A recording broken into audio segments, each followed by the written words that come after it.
E commerce पर, ठीक है। सो हमने availability and speed of access को जो है वो स्टडी किया and we will move on. इसके बाद है वाइड अवेलेबिलिटी। वाइड अवेलेबिलिटी का मतलब क्या है कि हमारे पास बहुत ज़्यादा, ठीक है ना, मिकदार में अवेलेबिलिटीज़ हैं, मतलब काफ़ी ज़्यादा स्टोर्स और काफ़ी ज़्यादा इस तरह की चीज़ें। तो wide availability, Amazon's first slogan was earth biggest book store.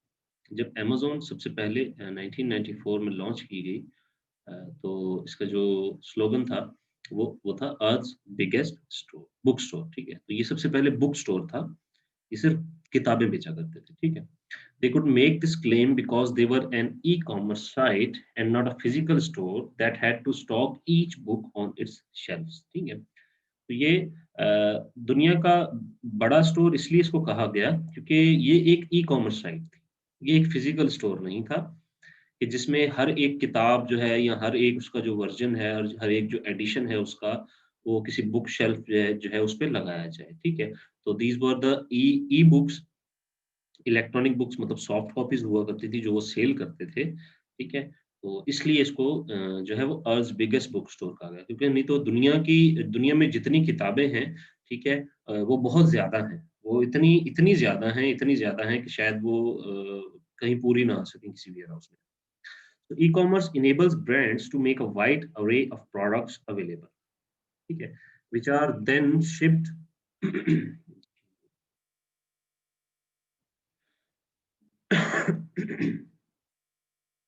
E-commerce enables brands to make a wide array of products available, which are then shipped from a warehouse after a purchase is made. E-commerce जो है उसने brands को जो है वो enable किया, उसने brands को ये अपॉर्च्युनिटी दी कि वो एक वाइड अरे, ठीक है? अरे कहते हैं एक कतार को, किसी जुड़ी हुई जैसे ज़ंजीर होती है, ठीक है? इस तरह हम किसी अरे को देखते हैं, ठीक है? कि उसके प्रोडक्ट्स जो हैं वो अवेलेबल होते हैं किसी भी ब्रांड के, जो कि बाद में शिप किए जाते हैं वेयर हाउस से, जब जब कोई परचेज़ कोई कोई कस्टमर, कोई कंज़्यूमर जो है उसको परचेज़ करता है, ठीक है? अंटिल देन वो वेयर हाउस में सेफ रहते हैं, उनको शोकेस करने के लिए जस्ट उनकी इमेजेस या उनकी वीडियोज़ वगैरह जो हैं और उनकी जो क्वालिटीज़ वगैरह सब कुछ वो लिखी जाती है। Customers will likely have more success finding what they want. तो कस्टमर्स के पास बहुत ज़्यादा मिकदार में जो है वो वैराइटीज़ मौजूद होती हैं कि वो वहाँ से देखकर उसको परचेज़ कर सकें। आप किसी शॉप पर जाते हैं, आप एक सिटी में रहते हैं, आपको सिर्फ़ 2 या 3 वैराइटीज़ अवेलेबल हैं, आप उन 2 या 3 वैराइटीज़ में से जो भी आइटम है उसको परचेज़ कर सकते हैं। अब आजकल हमारे पास हर वो चीज़ अवेलेबल है, जो पहले 1-2 सालों में नहीं हुआ करती थी। उसकी रीज़न क्या है कि पाकिस्तान में ई-कॉमर्स का बूम बहुत ज़्यादा आया, ठीक है? ऐसे-ऐसे प्रोडक्ट्स हमें देखने को मिले, ऐसी-ऐसी चीज़ें हमें देखने को मिली जो कि शायद हमारे ज़हन-ओ-गुमान में भी नहीं थी कि ये चीज़ें भी किसी काम आती हैं, ठीक है? आजकल वो चीज़ें जो है वो परचेज़ होने को मिली हैं, ठीक है? तो इसके बाद आ जाता है ईज़ी एक्सेसिबिलिटी, ठीक है? कि आप इसको ईज़िली जो है वो एक्सेसिबल कर सकते हैं, ठीक है? आपको ये ईज़िली फ़राहम हो सकता है। Customers shopping a physical store में have a hard time determining which itself a particular product is in, ठीक है? कि कस्टमर जो फिजिकल स्टोर में जाता है, उन्हें बहुत ज़्यादा मुश्किल होती है ये चूज़ करने में कि कौन से प्रोडक्ट की कौन-सी कैटेगरी जो है वो उनके लिए ज़्यादा सूटेबल रहेगी, ठीक है? क्योंकि उनके पास वैराइटीज़ इतनी नहीं होती जितनी कि हमें ऑनलाइन स्टोर्स में अवेलेबल होती है।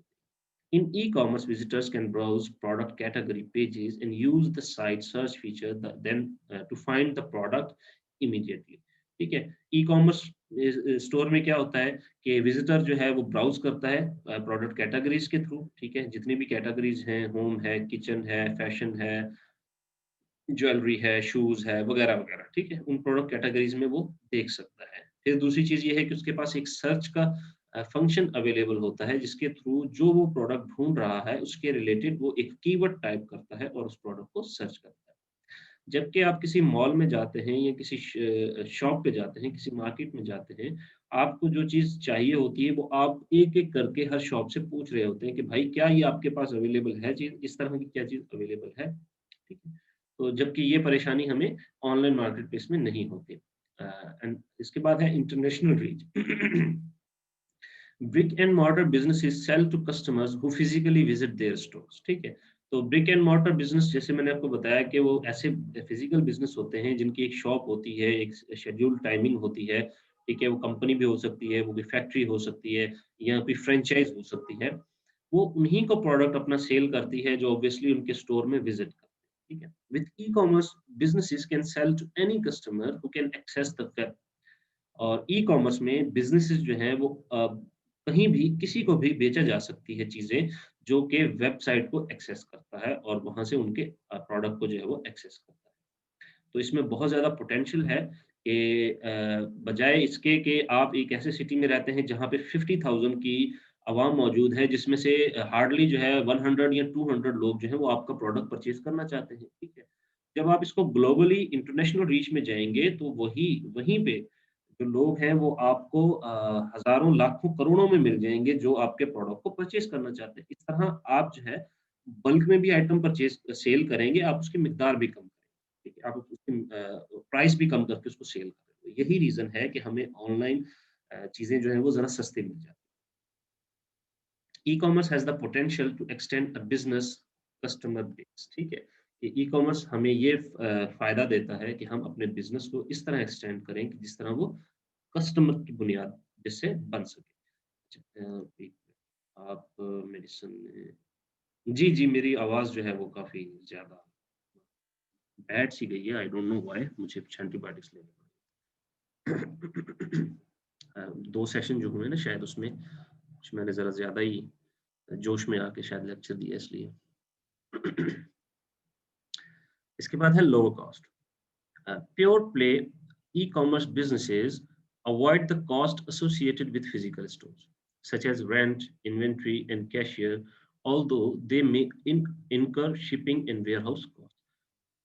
जो प्योर ई-कॉमर्स का बिज़नेस है, जिसको चलाया जाता है, उसमें जो है बहुत ज़्यादा एसोसिएटेड कॉस्ट या जैसे फिज़िकल स्टोर्स हैं, जैसे कि रेंट है या इन्वेंटरी है या कैशियर वगैरह है, इनको पे करने की ज़रूरत नहीं होती।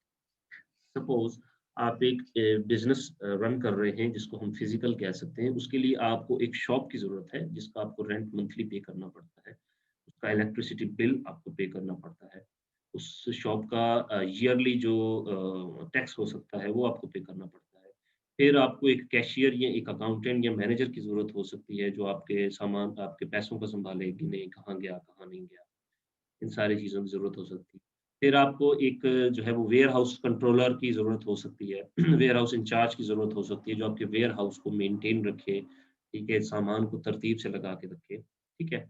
तो जब ई-कॉमर्स बिज़नेस की बात आती है तो आपको कोई इन्वेंटरी और कैशियर को पैसे नहीं देने पड़ते, ठीक है? आपकी इन्वेंटरी जो है वो आपके डेटाबेस में सेव होती है। कैशियर जो है वो एक ऑटोमेटेड सिस्टम होता है जिसके थ्रू पैसा ले भी लिया जाता है और दे भी दिया जाता है और वो आपके बैंक अकाउंट में ऑटोमेटिकली जो है वो ऐड हो जाता है। हाँ, आपके पास कोई वेयरहाउस है तो वेयरहाउस की कॉस्ट आपको अकर ज़रूर होगी क्योंकि आप एक फिज़िकल प्रोडक्ट जो है उसको स्टोर करेंगे ऑब्वियसली सेल करने के लिए, ठीक है? और आप ये बड़ी मिकदार में ऑब्वियसली रख रहे होंगे अपने पास आइटम, ठीक है? इसके बाद आ जाता है पर्सनलाइज़ेशन एंड प्रोडक्ट रिकमेंडेशंस।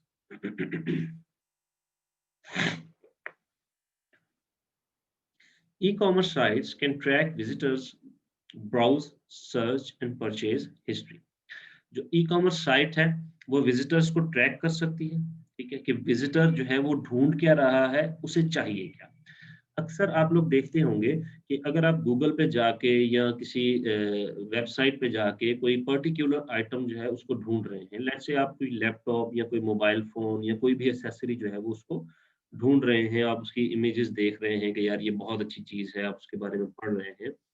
तो जब आप गूगल या यूट्यूब या फ़ेसबुक सर्फ कर रहे होते हैं, तो आपको जो है वो कुछ एडवर्टाइज़मेंट्स दिख रही होती हैं और वो उसी चीज़ के रिलेटेड होती हैं जो आप कुछ देर पहले सर्च कर रहे थे, ठीक है? कुछ देर पहले आप उसके बारे में स्टडी कर रहे थे। तो वो क्या करती हैं ई-कॉमर्स साइट्स, वो देखती हैं कि जो विज़िटर जो मेरी साइट पर आया था, वो आईपी एड्रेस नोट करती हैं और वो देखती हैं कि वो क्या-क्या चीज़ ढूँढ रहा था, ठीक है? फिर वो अपना डेटा जो है वो गूगल को दे देती है या दूसरे जो एड एजेंसीज़ होती हैं उनको दे देती हैं ताकि वो आपको टारगेटेड एड्स जो है वो प्रोवाइड की, ठीक है? Track visitors, browse, search and purchase history ये सभी जो है वो ई-कॉमर्स साइट हमारा देख सकती हैं कि हमने परचेज़ क्या किया, हमने सर्च क्या किया, हमने ब्राउज़ क्या किया, ये सब कुछ वो देख सकते हैं। They can use this data to present useful and personalized product recommendation.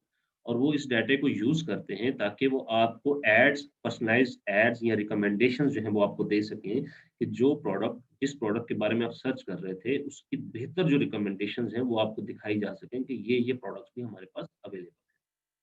दुनिया की ज्यादातर जो परचेजेज हैं वो रिकमेंडेड एड्स जो हैं उनके थ्रू होती हैं, ठीक है। And obtain valuable insights about target markets, ठीक है।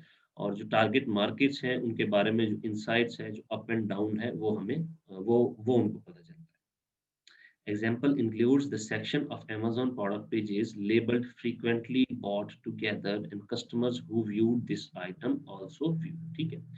अक्सर जब आप कोई चीज परचेज कर रहे होते हैं तो वहाँ पे ये भी दिखाया जा रहा होता है कि जिन लोगों ने ये आइटम परचेज किया उन लोगों ने फला आइटम भी साथ में परचेज किया, ठीक है। जी उसामा, आपने हैंड रेज किया है। जी, अस्सलाम वालेकुम, आवाज आ रही है मेरी? वालेकुम अस्सलाम। जी आ रही है उसामा, आ रही है। बोले। जी, ये हम अपनी यानी कि टारगेट मार्केट जो है वो कैसे हम देख सकते हैं कि ये टारगेट मार्केट में हमारा ये कॉम्पिटिटर है हमारे साथ, तो उनके साथ हम किस तरह कंपैरिजन कर सकते हैं अपनी शॉप को। मैं आपकी तो पूरी इस बात समझा नहीं, आप किस तरह बता रहे लाइक ये हैं? जैसे आपने अभी बताया नहीं कि obtain valuable insights and target markets, hmm. जो ये टारगेट मार्केट्स है, लाइक हम भी तो अपनी यानी कि एक सेलर अकाउंट लेके अपनी शॉप ओपन कर ली हमने अपनी, तो हम एक हम्म। प्रोडक्ट लगा दी हमने उधर, ठीक है।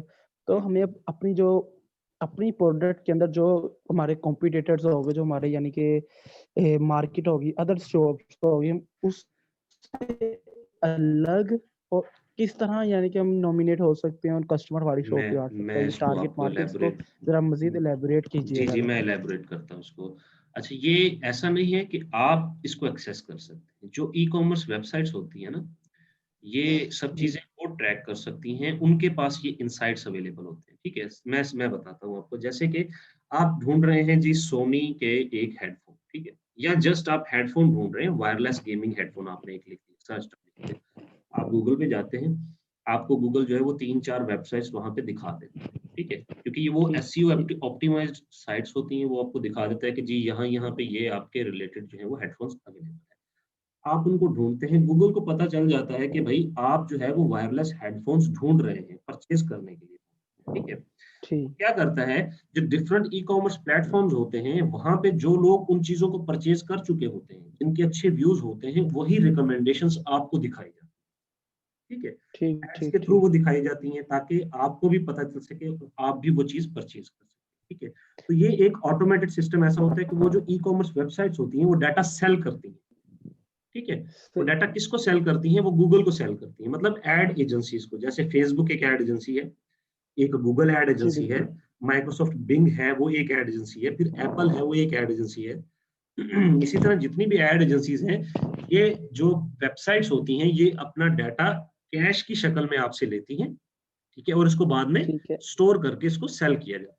और इसमें कोई यूजफुल लाइक इंफॉर्मेशन जस्ट ये होती है कि आप कहाँ से बिलोंग करते हैं, मतलब आपकी लोकेशन क्या है, ठीक है, और आप सही किस तरह का प्रोडक्ट जो है वो तलाश कर रहे हैं। तो वो डायरेक्टली जब वहां पे सेल होता है डाटा, तो उसके थ्रू जो है वो गूगल एडवर्ड्स और गूगल एडसेंस, ये दो प्लेटफॉर्म होते हैं। सही एडवर्ड्स के थ्रू आप एड्स गूगल को देते हैं, एडसेंस के जरिए आप गूगल से एड लेके अपनी एप्लीकेशन या अपनी वेबसाइट पे चला रहे होते हैं। फिर ऑटोमेटिकली जब वो डाटा गूगल के पास आता है, वो गूगल जो है वो इन एडवर्ड्स और एडसेंस में डाल देती है और आपके पास वो डाटा आ जाता है और एड जो है वो शो होना शुरू हो जाती है।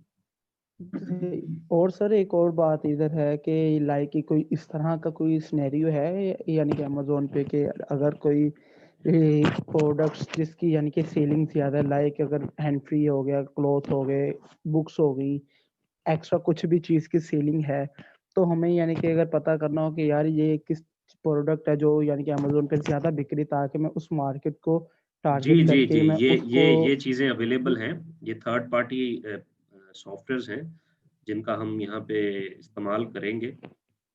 जब हमने प्रोडक्ट जी रिसर्च करना होता है तो उन्हीं टूल्स के थ्रू हम इसको चेक करते हैं, क्योंकि अमेज़न जो है वो अपना डेटाबेस अपने पास सेव रखता है, ठीक है। अमेज़न सही एक एपीआई क्रिएट की हुई है अमेज़न ने, उस एपीआई के थ्रू ये जो सॉफ्टवेयर्स होते हैं वो अमेज़न का डाटा रियल टाइम में एक्सेस करते हैं और हमें बताते हैं कि एक प्रोडक्ट कब मार्केट में लॉन्च हुआ फलां सेलर की तरफ से, उसकी कितनी प्राइस थी, किस महीने में कितनी प्राइस थी, किस महीने में कितनी सेल थी, ये सब कुछ वो बताते हैं हमें। वहीं से हम इस चीज़ का अंदाज़ा लगाते हैं कि किस चीज़ की क्या ज़्यादा वैल्यू है और किस चीज़ को हमने रिसर्च करके मज़ीद उसको परचेज़ करना है ताकि हम उसको सेल कर सकें। सही सही, ये तो फिर बहुत अच्छी है। यानी कि मैं समझ रहा था कि शायद अमेज़न कोई in the end of years अपना यानी कोई पम्फलेट वगैरह या अपनी कोई बुक्स वगैरह पब्लिश करते हो कि यानी कि लोगों ने हमें इसके ऊपर क्या क्या चीज़ को ज़्यादा पब्लिश किया है, क्या चीज़ ज़्यादा सेल की है, किस बारे में लोगों ने रिसर्च किया है, ये यानी कि ये अमेज़न नहीं बताता, ये हमें सॉफ्टवेयर्स के थ्रू पता चलता है। जी, जी, बिल्कुल, हमें ये सॉफ्टवेयर से तो पता चलता जी, थैंक यू। है। जी, नेक्स्ट मूव ऑन। जी, thank you, thank you. I hope अगर किसी और का भी ये सवाल होगा तो वो क्लियर हो चुका होगा। एपीआई एप्लीकेशन प्रोग्रामेबल इंटरफेस, ठीक है? इसको कहा जाता है एप्लीकेशन प्रोग्रामेबल इंटरफेस। ये किसी वेबसाइट नहीं है, किसी बड़ी जो प्लेटफ़ॉर्म होता है उसने जब किसी और सॉफ्टवेयर को किसी चीज़ की एक्सेस देनी हो तो वो एक एपीआई जनरेट कर देती है कि आप इस कोड के ज़रिए जो है वो हमसे डाटा ये डाटा एक्सेस कर सकते हैं, ठीक है? वो उतना डाटा जो है वो एक्सेस कर लिया जाता है। तो 1 मिनट वेट कीजिएगा, मैं एक मैसेज का रिप्लाई कर लूँ।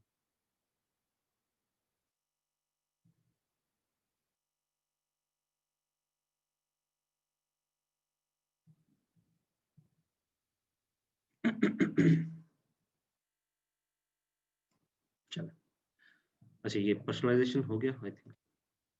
जी, समीउल्लाह आपने हैंड रेज़ किया, मैं बताएँ क्या कहना है? ये सर, ये जो आप एपीआई को डिफाइन कर रहे हैं, जी, जी। ये सभी प्लेटफॉर्म्स के ऊपर यूज होता है? क्योंकि मैं ना एक सैटेलाइट रिसीवर था, उसमें यूट्यूब चलाने की कोशिश कर रहा था, वो यूट्यूब नहीं चल रही थी, वहां पे ना एपीआई कीज मांग रहा था, जी, जी, बिल्कुल, इसलिए एपीआई मैं कीज़ घबरा आपको रहा लेनी था। पड़ती हैं।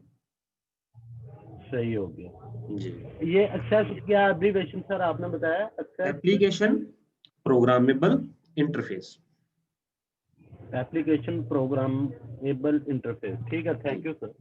Okay, okay. Okay, so move on.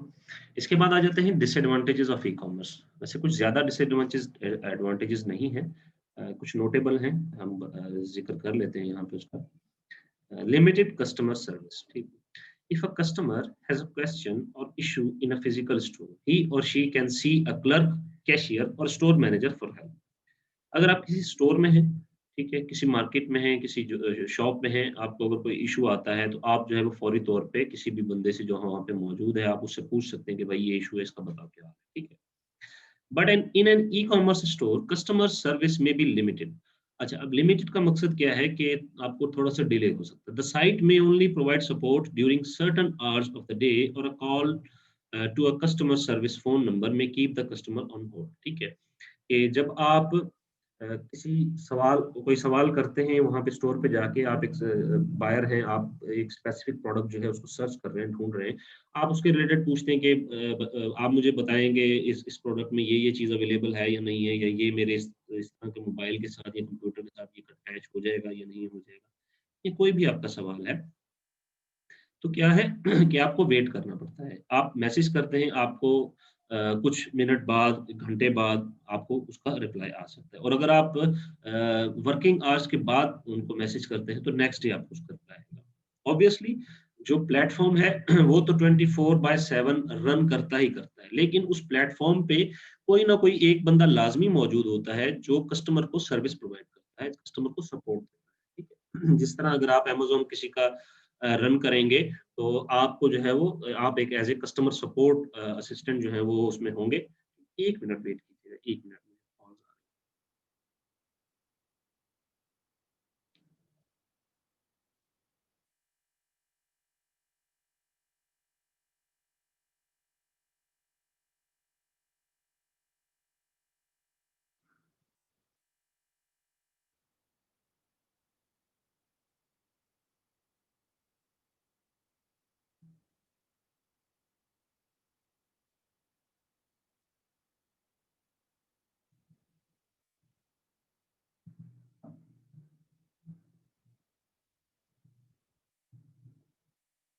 जी।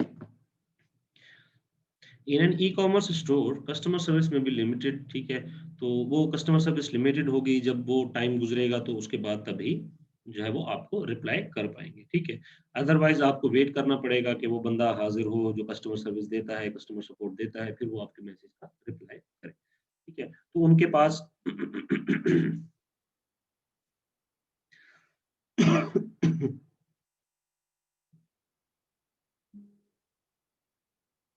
एक मिनट, मुझे कॉल आ रही है।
सॉरी गाइस, आप लोगों को वेट करना पड़ा। मुझे कुछ कॉल्स आ रही थी। तो मैंने सोचा कि पहले उनको रिप्लाई कर लूँ, ऐसे डिस्टरबेंस होती है, अगला बंदा भी सोच रहा होता है क्यों रिप्लाई नहीं आ रहा, कॉल अटेंड नहीं हो रही, इसलिए, ठीक है। वो मैं भी ज़रा सा कन्फ्यूज़ रहता फिर। अच्छा, फिर why not being able to touch और सी।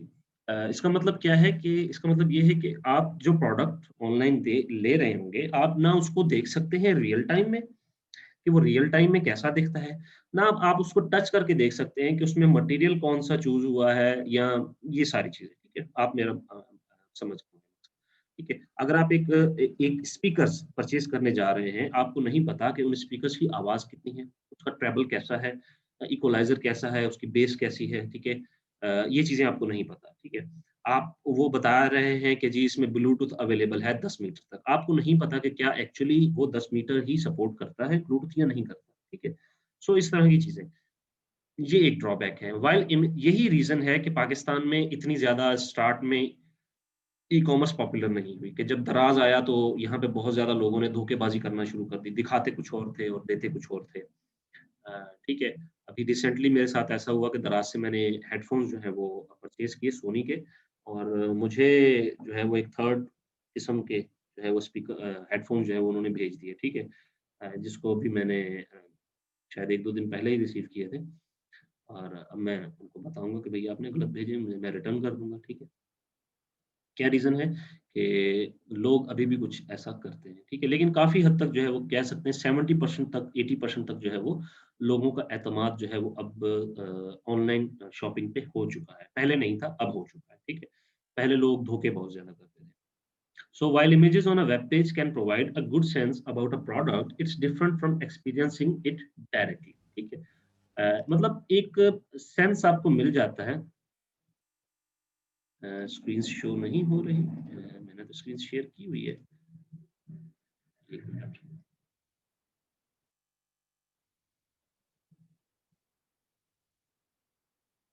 अब शो हो रही है स्क्रीन आप लोगों को?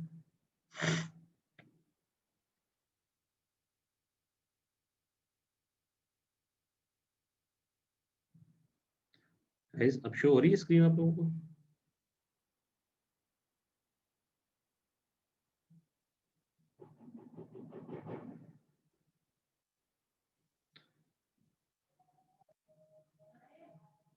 ठीक है, ठीक है।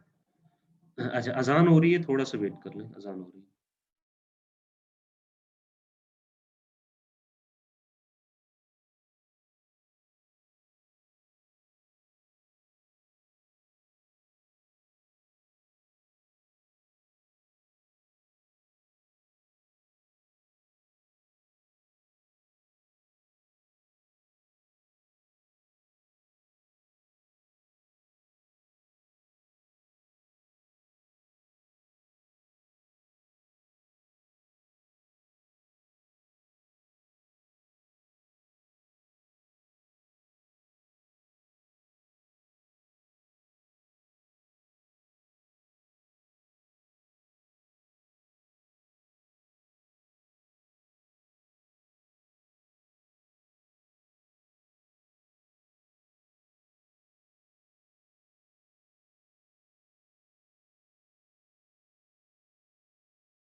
ओके, अज़ान हो रही थी तो इसलिए मैंने म्यूट कर दिया था।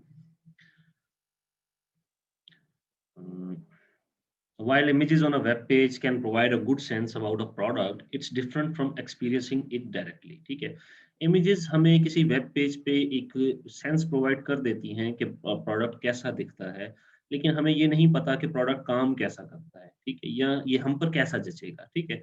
So it's different from experiencing it directly, कि ये एक मुख्तलिफ चीज़ है कि ये हम एक डायरेक्टली चीज़ को एक्सपीरियंस करते हैं, ठीक है। जैसे कि such as playing music on speakers, ठीक है, assessing the picture quality of a television और ट्राइंग ऑन अ शर्ट और अ ड्रेस, ठीक है। कि जैसे कि आप स्पीकर्स पे म्यूजिक प्ले करते हैं, आपको नहीं पता कि उस म्यूजिक का जो साउंड है वो आपको अच्छा लगेगा या नहीं लगेगा, ठीक है।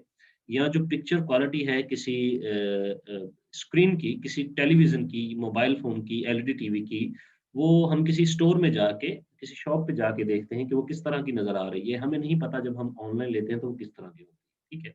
बट क्योंकि हम ब्रांड्स को परचेज़ करते हैं, जब इस तरह की सूरत-ए-हाल आती है, तो हम ब्रांड्स की चीज़ें परचेज़ करते हैं। जैसे कि हायर है, सैमसंग है, हाइसेंस है, मतलब टेलीविज़न की बात कर रहा हूँ, या मोबाइल फ़ोन्स हैं। तो हमें पता होता है कि ये जो अ, हम ये जो ब्रांड्स की चीज़ें परचेज़ कर रहे हैं, एक तो इनकी वारंटी हमारे पास है कि अगर इनमें कोई डिफेक्ट है, तो हम इनको रिप्लेस करवा सकते हैं, ठीक है। तो ये एज़ सच इतना भी इश्यू नहीं होता, लेकिन स्टार्ट में लोगों के लिए ज़्यादा इश्यू होता था। हाँ, शर्ट और ड्रेसेज़ में ये इश्यूज़ आ सकते हैं कि आप जो है वो आपके साइज़ पे क्या चीज़ आती है, या आप वो कलर आपको सूट करता है या नहीं करता। ये इस तरह की आपको इश्यूज़ आ सकते हैं। E-commerce can lead consumers to receive products that differ from their expectations, ठीक है। तो जब इस तरह की बात आती है, जब आप इमेजेस भी दिखा रहे हैं, तो ये सब कुछ कर रहे हैं, इसको हम हल कैसे करते हैं, ठीक है। ये तो चीज़ें अभी भी मौजूद है ना, कि हमें सिर्फ वीडियोज़ या पिक्चर्स ही दिखाई जा रही होती है। फिर हम इनकी डिस्क्रिप्शंस या इनके बुलेट पॉइंट्स में उन चीज़ों को हाइलाइट करते हैं, कि ये किस तरह जो है इसका साउंड कैसा है, ठीक है? या इसकी पिक्चर क्वालिटी एचडी है, फुल एचडी है, 4K रिज़ल्ट है, किस तरह का रिज़ल्ट है, ठीक है? इसकी जो सैचुरेशन है स्क्रीन की, वो किस तरह की है?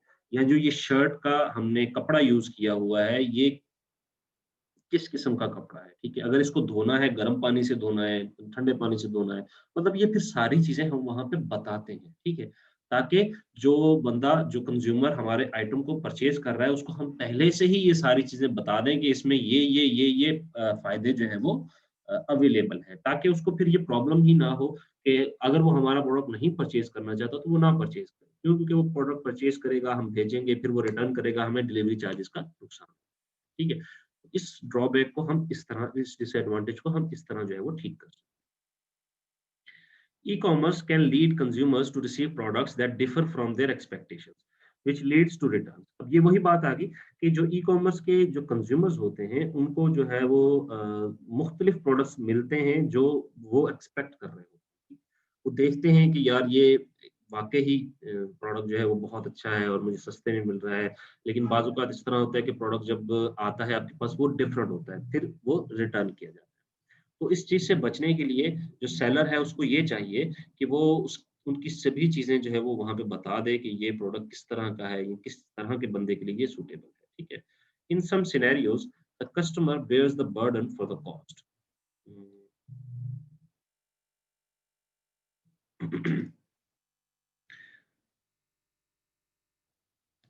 In some scenarios, the customer bears the burden for the cost of shipping the returned item to the retailer.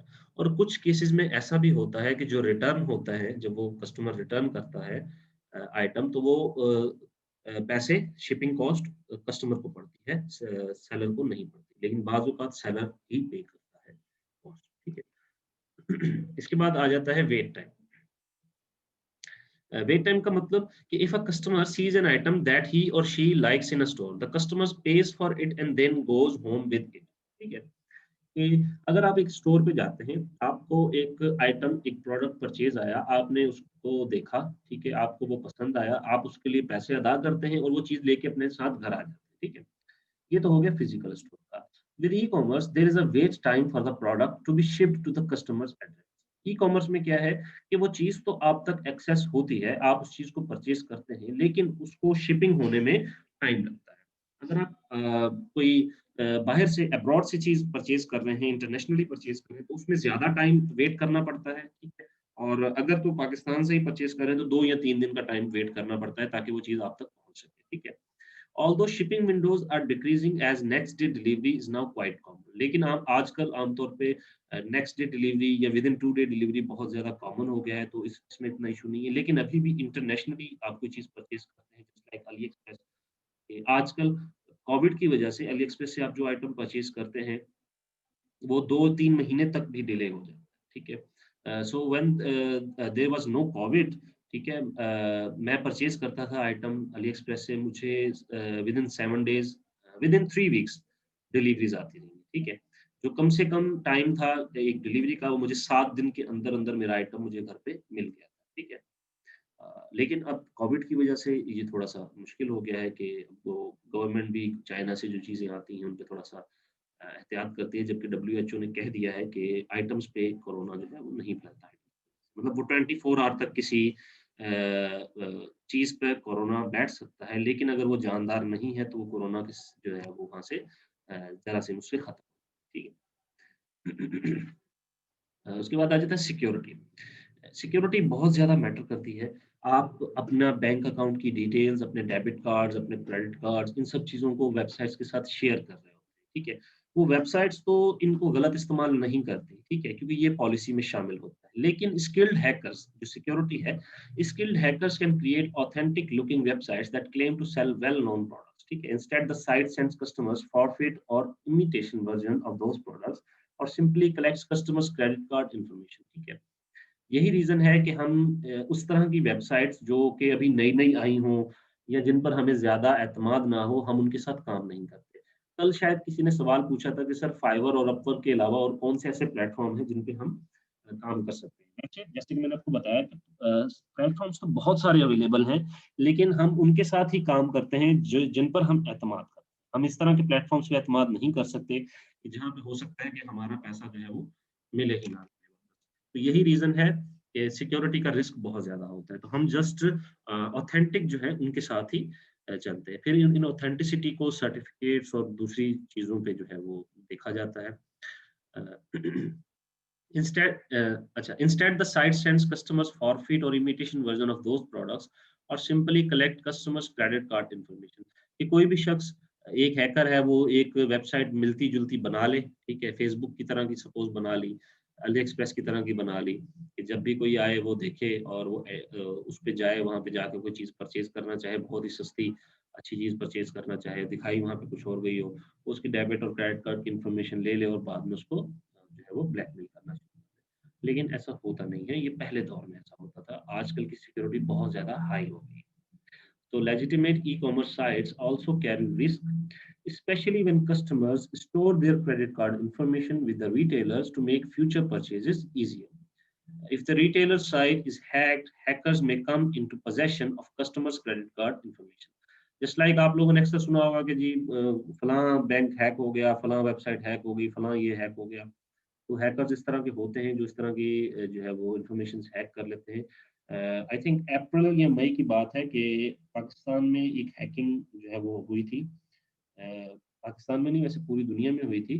इसमें तकरीबन 80 बैंक्स वर्ल्ड वाइड जो है इसकी चपेट में आए थे और कई बैंक्स के जो है वो डेबिट कार्ड्स और क्रेडिट कार्ड्स की इंफॉर्मेशन लीक हुई और उनका डेटा जो है वो निकाला गया। आई थिंक ये लास्ट ईयर अप्रैल मई की बात है। इसके बाद जो है वो स्टेट बैंक ऑफ पाकिस्तान ने ये एक लॉ क्रिएट कर दिया कि हमारा जो बैंकिंग सिस्टम है, इसका जितना भी जो वेब सर्वर्स है, जो ऑनलाइन वेब सर्वर जो हमारी ऑनलाइन ट्रांज़ैक्शंस को चलाते हैं, वो पाकिस्तान में मौजूद होने चाहिए।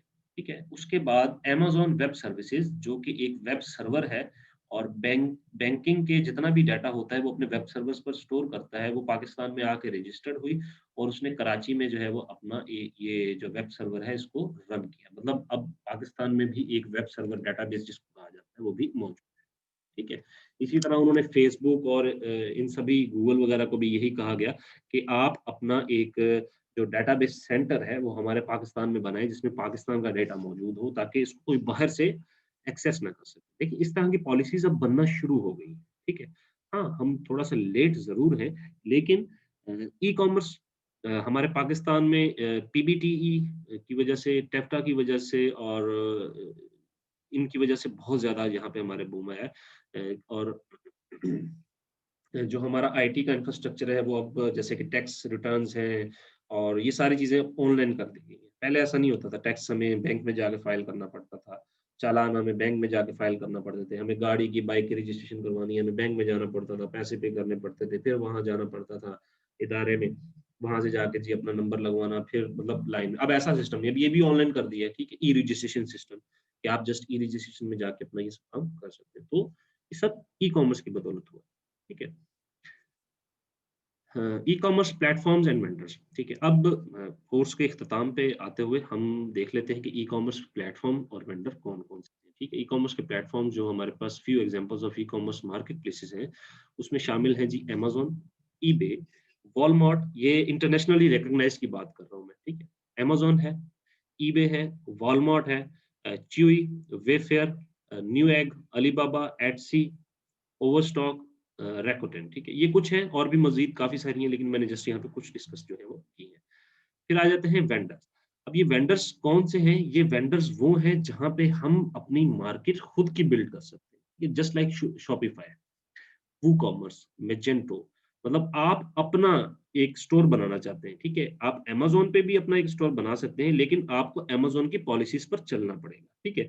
आप अपना स्टोर बनाना चाहते हैं जिस पर आपकी अपनी पॉलिसीज़ होंगी, तो आपको डिफरेंट जो है वो वेंडर्स के पास जाना पड़ेगा और वेंडर्स के पास जाके अपना स्टोर वहाँ पे बिल्ड करना पड़ेगा। उसमें आ जाता है जी शॉपिफाई है, वूकॉमर्स है, ये वर्डप्रेस का एक प्लगइन है जिसको हम वूकॉमर्स कहते हैं। इनमें मैजेंटो है, स्क्वायरस्पेस है, बिगकॉमर्स है, एक्विड है, सेल्सफोर्स कॉमर्स क्लाउड है, ओरेकल सूट कॉमर्स है, ठीक है? तो इस तरह के ये वेंडर्स मौजूद हैं जो वेब सर्वर्स हैं और इन पे हम अपना जो है वो स्टोर रख सकते हैं, चला सकते हैं, ठीक है? इसके बाद है जी timeline of e-commerce. Timeline basically ये है कि ई-कॉमर्स कैसे स्टार्ट हुआ, किस तरह चला, फिर किस तरह इसकी जिद्दत आई, ये सारी चीज़ें। 1970 से 1980 में लेके एक बेसिक सिस्टम था जिसको इलेक्ट्रॉनिकली कॉमर्स एमर्ज में जो है वो यूज़ किया जाता था। इसमें 2 चीज़ें थी, एक होता था इलेक्ट्रॉनिक फंड ट्रांसफर जिसको ईएफटी कहा जाता था एंड इलेक्ट्रॉनिक डाटा इंटरचेंज और ईडीआईवी। ईएफटी अभी भी यूज़ होता है, ठीक है? कि इलेक्ट्रॉनिक फंड ट्रांसफर करना हो तो उसको ईएफटी कहते हैं, ठीक है? और electronic data interchange this is called EDI, ठीक है? कि आपने अगर डाटा इंटरचेंज करना होता है तो वो ईडीआई के थ्रू इसको एक कहा गया था कि अगर डाटा चेंज होता है तो ईडीआई के थ्रू चेंज किया जाता है। ये एक बहुत ही कम मिकदार में लोग जो थे इनको इस्तेमाल करते थे, ठीक है?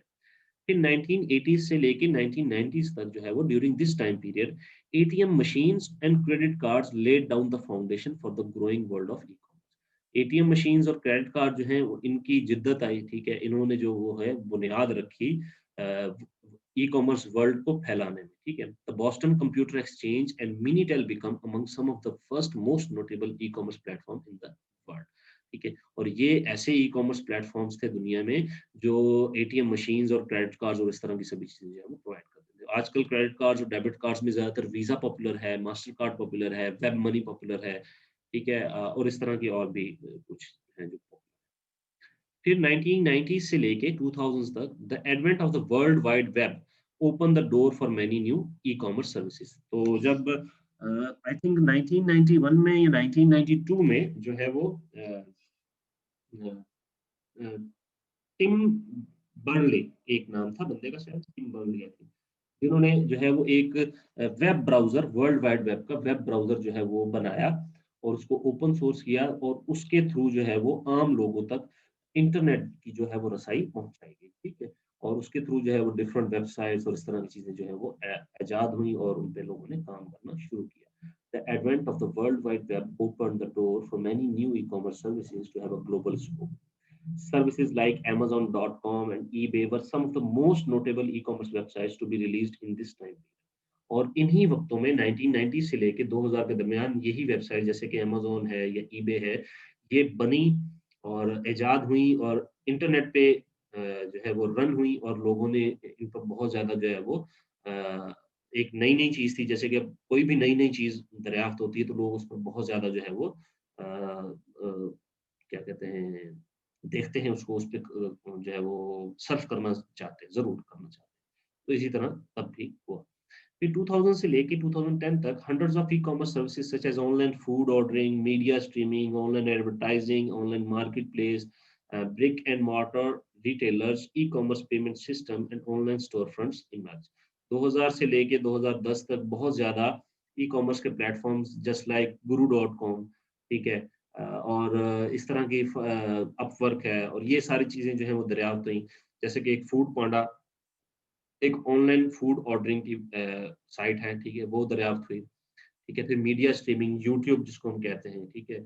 ऑनलाइन एडवर्टाइजिंग गूगल के थ्रू और फेसबुक के थ्रू ये हुई। ऑनलाइन मार्केट प्लेसेस है, मार्केट प्लेसेस में तो बहुत ज़्यादा मार्केट प्लेसेस आ गई हैं, ठीक है।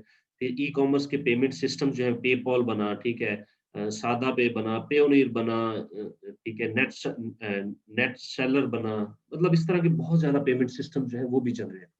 तो ये इस तरह जो है वो इनकी इनमें जिद्दत आई और इसमें जो है वो सारी चीज़ें हमें फ़ायदा हुआ। तो गाइज़ आज का इतना लेक्चर जो है मेरे ख़्याल से काफ़ी है। वैसे मैंने स्लाइड्स भी इतनी ही बनाई है। अच्छा, अब मैं आप लोगों से क्वेश्चन लूँगा। अगर किसी का क्वेश्चन है तो वो हैंड रेज़ करेगा, ठीक है? और मैं एक वन बाय वन जो है वो उनके क्वेश्चन्स लूँगा। मतलब कुछ चीज़ समझ नहीं आई, कुछ चीज़ को मैं जल्दी बयाँ कर गया, आप मिस कर गए, उसको समझ नहीं पाए, आवाज़ नहीं आई, स्क्रीन आपके पास चली गई, कुछ भी ऐसा हुआ तो आप मुझे बताएँ, मैं आपको उसका दोबारा एलैबोरेट करूँगा।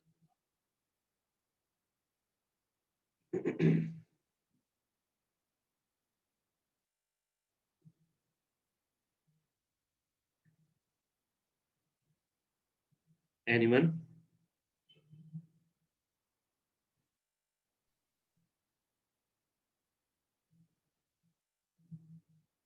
हैंड रेज़ करें तो मैं आपको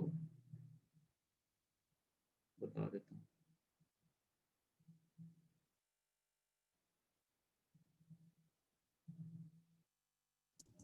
थैंक यू सर, आपने बहुत अच्छा एक्सप्लेन किया और हमें चीज़ों की जो है ना वो बड़े अच्छे से समझ आई है और थैंक यू, जो है ना काफ़ी चीज़ें न्यू थी हमारे लिए और बड़ा अच्छा एक्सप्लेन किया sir, thank you. Thank you, thank you. किसी का भी क्वेश्चन नहीं है तो फिर सेशन को मैं एंड कर देता हूँ और मैं अगेन आप लोगों को ये बताना चाहूँगा कि आप लोग जो है वो अपनी नोटबुक्स और पेंसिल वो अपने पास रखा करें। बाज़-औक़ात ऐसा होता है कि कोई टॉपिक चल रहा होता है, मैं किसी टॉपिक के बारे में बात कर रहा हूँ, तो आप उसको लिख लिया करें, ठीक है? एंड आफ्टरवर्ड्स अगर उसमें कोई कन्फ्यूज़न हो, कुछ आपको समझ ना आए, तो जब हमारा एंड हो, तो तब आप जो है वो मुझसे उसका जवाब जो है वो ले सकें, ठीक है? आप उसके हवाले से मुझसे बात कर सकें, मुझसे पूछ सकें। तो बहुत अच्छा माशाल्लाह सेशन रहा हमारा आज का और काफ़ी अच्छा डिटेल में आप लोगों के साथ मैंने डिस्कस किया। मुझे उम्मीद है कि आप लोग जो है वो उसको अच्छे से स्टडी करेंगे और ये स्लाइड्स मैं आप लोगों को ग्रुप में शेयर कर देता हूँ और वीडियोज़ जो हैं वो एज़ यूजुअल मेगा ड्राइव पे मैं अपलोड कर दूँगा और वहाँ से जो है वो आप इनको एक्सेस कर सकते हैं, ठीक है? तो अंटिल देन, अंटिल टुमारो, अल्लाह हाफ़िज़, stay blessed, stay good, stay healthy and keep safe. अल्लाह हाफ़िज़।